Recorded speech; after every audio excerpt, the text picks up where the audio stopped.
আসসালামু আলাইকুম ভিউয়ার্স, সবাই কেমন আছেন? আশা করি সবাই ভালো আছেন, আমরাও ভালো আছি। তো প্রতিদিনের মতো চলে আসলাম নতুন আরেকটি ভিডিও নিয়ে। তো এখানে দেখতেই পারছেন যে সকাল সকাল আমি অনেকগুলো পেঁয়াজ, মরিচ, রসুন কেটে নিয়েছি। আজকে আমাদের বাসায় পিঠা বানানো হবে। তো এখানে আমার শাশুড়ি পিঠা বানাবে, ডাল পিঠা, পুলি পিঠা, যেটাকে আসলে ভাপা পিঠা বলে। তো আমরা এখানে সব রান্নাবান্নার প্রস্তুতি নিয়ে নিচ্ছি।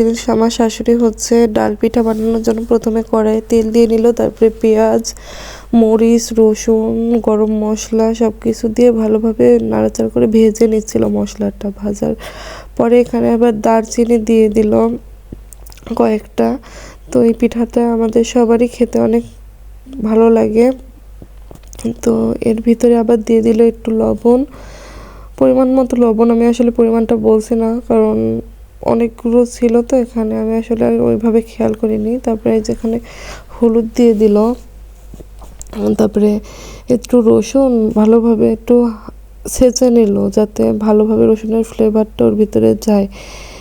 তো তারপরে এই যে নাড়াচাড়া করে দিল, ভালোভাবে কষাতে হবে মশলা এর ভিতরে আবার সামান্য পরিমাণে মরিচের গুঁড়া দিয়ে দিল।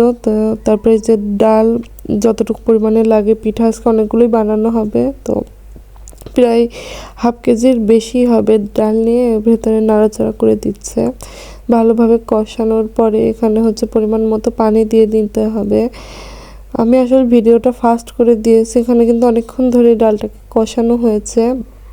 আর পানিটা কিন্তু একেবারে বেশিও দেওয়া যাবে না, জাস্ট ডালটা সেদ্ধ হবে, কিন্তু ডালটা একটা আরেকটার সাথে লেগে যাবে না, একদম ঝরঝরা হবে, এমনভাবে সেদ্ধ হবে, এই পরিমাণে পানি দিতে হবে। তো এখানে আমার শাশুড়ি আবার ঢাকনা দিয়ে সেদ্ধ করছিল, সেদ্ধ করার পরে আবার ঢাকনাটা খুলে এই যে নাড়াচাড়া করে দিচ্ছে নিচ থেকে পোড়া না লেগে যায়। তারপরে এই যে নাড়াচাড়া করার পর আবার ঢেকে দিল।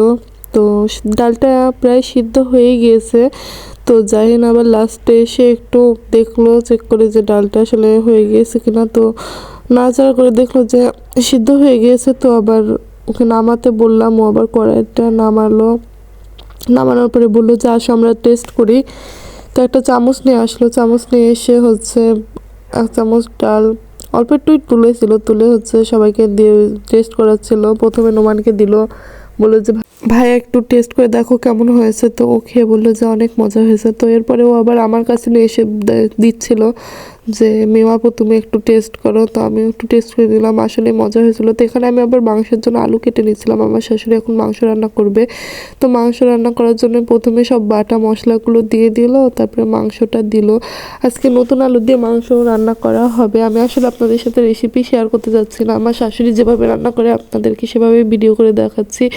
আসলে ওইভাবে রান্নার রেসিপি শেয়ার করতে হলে অনেক কিছু গুছিয়ে নিয়ে বসতে হয়, আমিও সেইভাবে কিছুই গুছিয়ে নিয়ে বসিনি, সেই জন্য আর পুরোটা দেখাতে পারলাম না। আর এখানে হচ্ছে মরিচের গুঁড়া দিয়ে দিল পরিমাণ মতো।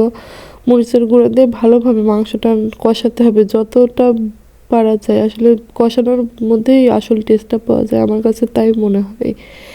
তো এরপরে ভালোভাবে নাড়াচাড়া করে দেওয়ার পরে আমি যে আলুটা কুটেছিলাম সেটা আবার আমার শাশুড়ির হাতে দিলাম। আমার শাশুড়ির ভিতরে আবার কিছু তেজপাতা ছিঁড়ে দিল, তারপরে আলুটাও ধুয়ে নিল। আলুটা এর ভিতরে দিয়ে দিবে। তো আপনারা দেখতেই থাকুন রেসিপিটা। অনেক দিনই আমার আশা হয়ে গেল, আমি শীতের ছুটিতে আসলে বেড়াতে এসেছিলাম। এই যে জানুয়ারির 4 তারিখ থেকে আমার আবার ব্যস্ততা শুরু হয়ে যাবে, আমার ভার্সিটি খুলে যাবে, তারপরে তো আর কোথাও যেতে পারবো না। এই একটা বছরের ভেতরে এই একটাই বড় ছুটি ছিল, ডিসেম্বরের 7 তারিখে আমরা এসেছিলাম।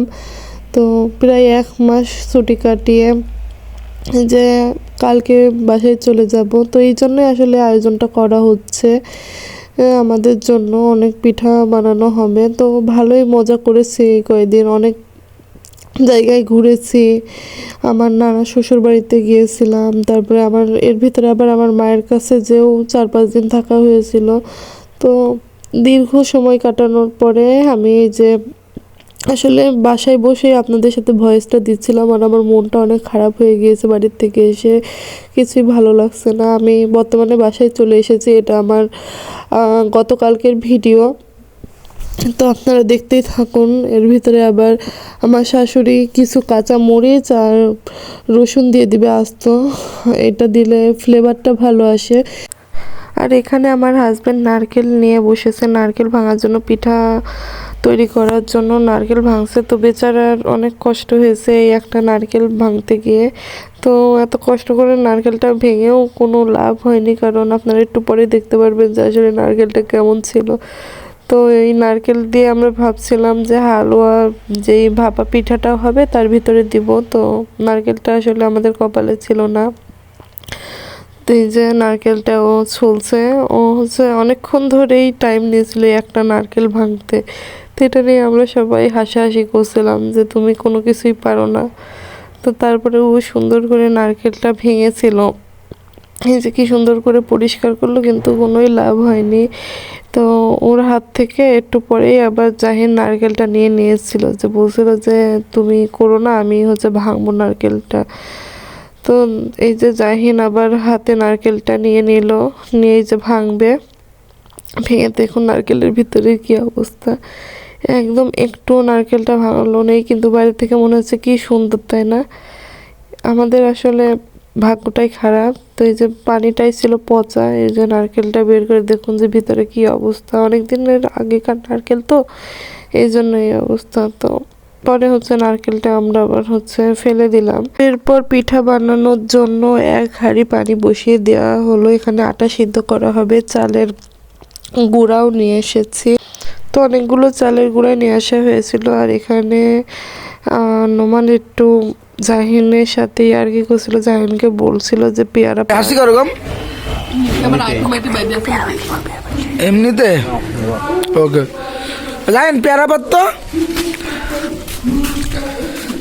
জাহিন এখন পেয়ারা পারবে। এই তো পেয়ারা গাছ, গাছে উঠ, গাছ ওটা দেখো দাম যাই নাকি দেখে এসছে কোন জায়গায় পেয়ারাটা আছে, ওই যে ওখানে একটা ভালো পেয়ারা আছে।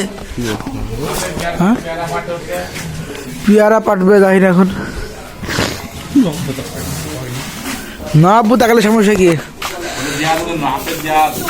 এই যে এটা আমার নবাব্বু কারি মোহাম্মদ শরীফুল ইসলাম, সাবেক ইমাম হাসানপুর মসজিদের।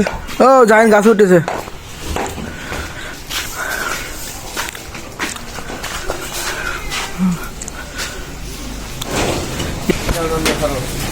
হয়েছে এই সুযোগে দেখা আসি আম্মু কি পারছে, কি রান্না করছে। আম্মু দুধ জাল দিচ্ছ? ওই যে দুধ জাল হচ্ছে। দুধ দিয়ে কি হবে মা? হালুয়ার মধ্যে এটা হালুয়ার ভিতরে যাবে। ওই যাই নাকি পেয়ারা ভালো লাগে তো দেখে আসি, জানি পেয়ারা করা জয়নের পেয়ারা ভাড়া কত দূর? ও হালে চার পেয়ারা ও পেয়ারা সুন্দর। দুইটা পেয়ারা বেড়েছে জাহিন, দুইটা আরো সে দেখতে পেয়েছি পেয়ারা।